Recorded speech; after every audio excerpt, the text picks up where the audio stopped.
आज Doubtnut app download करें। Doubtnut पर अपने सभी गणित, रसायन विज्ञान, भौतिक विज्ञान और जीव विज्ञान के डाउट्स का करो सफाया। बस प्रश्न की फोटो खींचो, एक ही प्रश्न को क्रॉप करो और तुरंत वीडियो सोल्यूशन पाओ।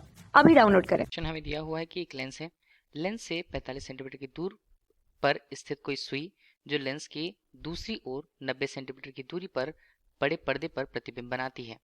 इस तरह लेंस की जो प्रकृति है वो हमें पहचाननी होगी और साथ ही उसकी फोकस दूरी का मान भी हमें निकालना है। जबकि प्रतिबिंब का साइज यहाँ पर क्या होगा या आकार कितना होगा, यदि सुई का साइज या सुई का आकार हमें 5 सेंटीमीटर दिया हुआ है। ठीक है, तो हमें सबसे पहले दिया क्या क्या है वो हम पहले लिख लेते हैं। एक लेंस से 45 सेंटीमीटर की दूर पर पड़ी एक सुई है जो लेंस की दूसरी ओर 90 सेंटीमीटर की दूरी पर पड़े पर्दे पर प्रतिबिंब बना रही है। अब इसके लिए सबसे पहले हमने क्या किया, एक मुख्य अक्ष ले लिया। मुख्य अक्ष के लिए अगर हम उसके एक हिस्से पर देखें तो वस्तु की स्थिति को हमने बता दिया कि वस्तु यहाँ पर ए बी के रूप में मौजूद होती है। ठीक है, बिंदु ओ पर मौजूद है ये हम कह देते हैं।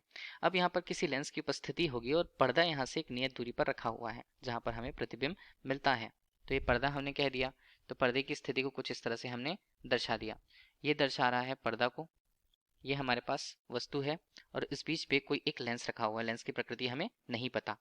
अब बोला है कि मान लीजिए लेंस की उसके बिंदु को हम यहाँ पर स्थित माने और उसे सी से स्पष्ट कर दें।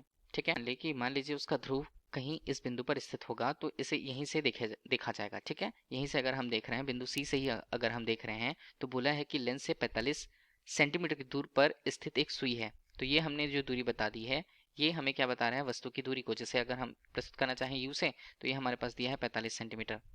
अब देखिए अगर हम ध्रुव से देखेंगे या बिंदु पी से देखेंगे, बिंदु पी अगर हम मान के चलें तो वो दूरी हमें ऋणात्मक रूप से दिखाई देगी चिन्ह परिपाटी के अनुसार।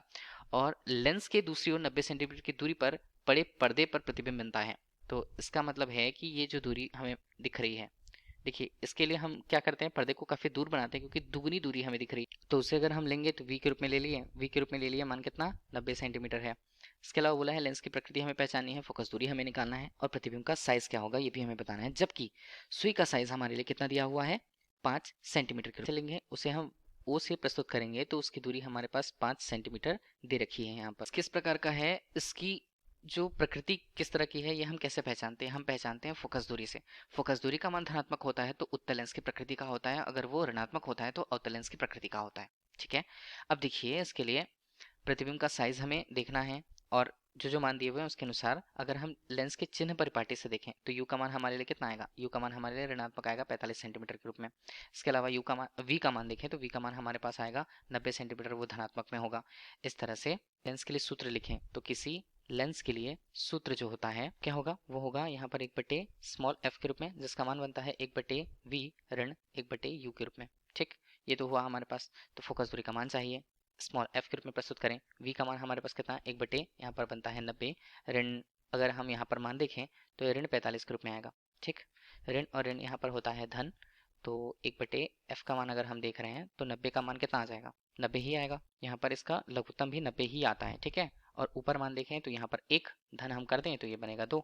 तो इस तरह एफ का मान डायरेक्टली हम देख रहे हैं तो वो हमारा आ रहा है 30 सेंटीमीटर के रूप में। 30 सेंटीमीटर जो मान है वो किस में है, धनात्मक में है। धनात्मक में है मतलब इसकी प्रकृति क्या होगी, इसकी प्रकृति होगी उत्तल लेंस की प्रकृति का। इस तरह से हमें पता चल गया कि लेंस की प्रकृति क्या है, उत्तल लेंस की प्रकृति है और इसकी फोकस दूरी हमें मिल गई कितनी, 30 सेंटीमीटर के रूप में।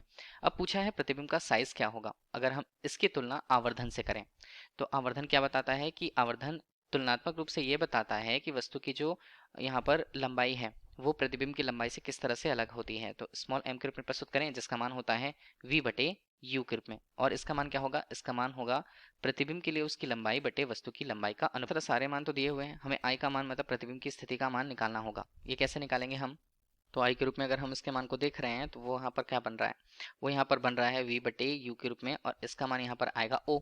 तो आई का मान हमारे पास, v का मान कितना, v का मान है 90, यू का मान हमारे पास 45 और यहाँ पर मान बनता है 5 सेंटीमीटर के रूप में। चिन्ह परिपाटी से हमें यू का मान कितना ऋणात्मक रूप से मिलेगा, तो आई का मान यहाँ पर हल करने के बाद हमें मिल रहा है ऋणात्मक रूप से 10 सेंटीमीटर। जब भी हमें प्रकृति यहाँ पर मिलती है कि प्रतिबिंब के लिए उसकी प्रकृति ऋणात्मक रूप से, यहाँ पर बन रहा है उल्टा।